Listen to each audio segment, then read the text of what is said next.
मेरी बात समझ रहे?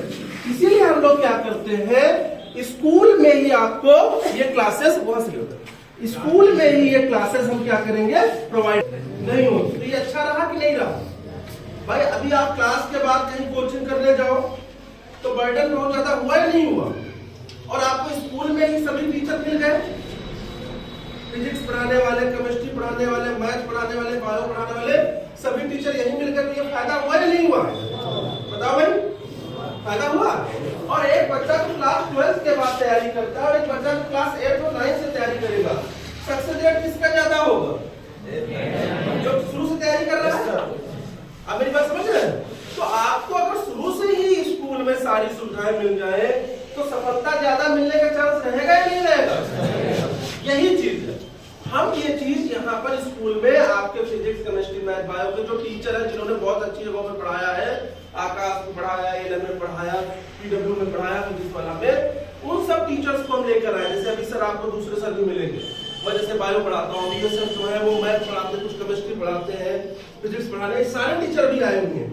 वो जब टीचर आपको पढ़ाएंगे तो उसका ज्यादा फायदा मिलेगा नहीं मिलेगा? है ना?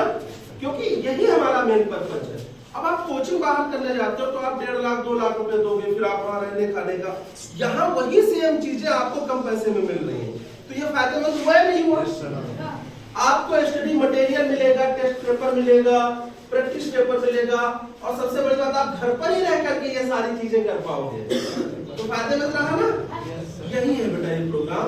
अब जैसे अगर हम आपको कुछ एक चैप्टर, आप सबने कोशिका पढ़ा है, कोशिका कितने लोगों ने पढ़ा बेटा? कोशिका पढ़ा है ना? सबने कोशिका पढ़ा है? सबने पढ़ा है। कोशिका क्या होती है कौन बताएगा? कोशिका क्या होती है कौन बताएगा?